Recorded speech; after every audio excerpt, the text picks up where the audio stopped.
Pada 7 Mac 2019, negara kita telah digemparkan dengan satu insiden pencemaran sungai di Sungai Kim Kim, Pasir Gudang, di mana pada ketika itu dipercayai punca berlakunya pencemaran tersebut adalah kerana pembuangan sisa toksik oleh sesetengah golongan yang tidak bertanggungjawab. Dan kesan daripada pencemaran sungai tersebut, sejumlah seramai hampir 947 orang dirawat, dengan 9 daripadanya dirawat di dalam unit rawatan rapi ICU.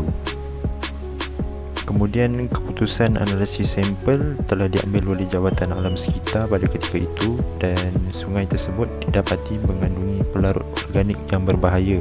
Baik, dan isu ini merupakan isu yang agak serius pernah melanda negara kita, dan pada ketika itu Dewan Rakyat telah memutuskan untuk mengadakan satu usul tergempar untuk membincangkan insiden tersebut. Namun segala insiden yang berlaku pada ketika itu memberi satu pertanyaan kepada diri kita: adakah benar rakyat dan masyarakat di Malaysia ini kurang kesedaran mengenai pemeliharaan alam sekitar? Dan jika benar, bagaimana untuk kita pupuk kesedaran tersebut?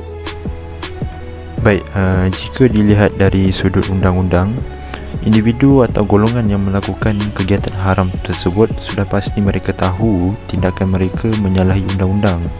Namun kerana apabila hilangnya sifat tanggungjawab dalam diri itu sendiri terhadap alam, mereka tidak rasa tindakan tersebut salah. Dan ini adalah punca jika kesedaran individu itu tidak diterapkan.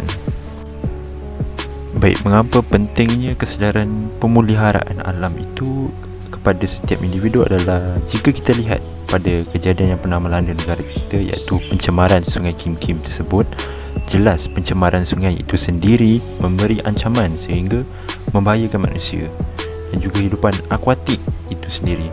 Jika kita lihat lagi pada kesedaran tentang pemeliharaan sungai, jika individu itu tahu kesan jangka pendek dan mungkin juga kesan jangka masa akan datang jika mereka mencemarkan sungai, sepatutnya akan wujud satu sifat kemanusiaan terhadap alam, dan mereka pasti tidak akan membuat perkara yang tidak bertanggungjawab.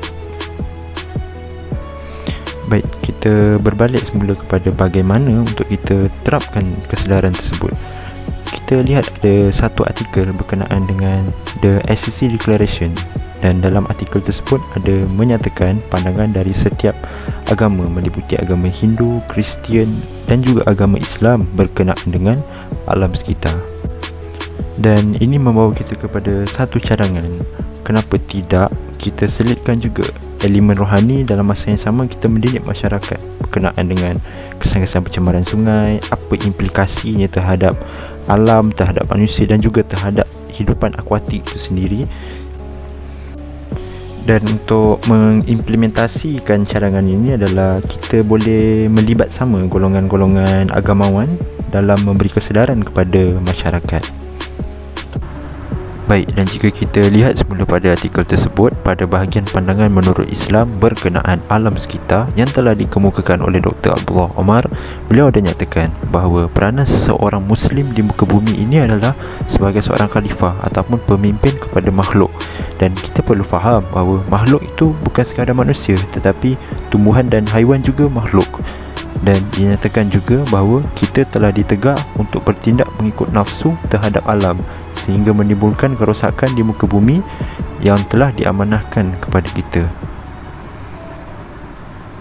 Baik, artikel The SCC Declaration tersebut memberi satu indikator kepada kita bahawa elemen rohani dan juga peranan agama itu sendiri dapat membantu menyemaikan kesedaran tentang pemeliharaan alam sekitar dalam kalangan masyarakat.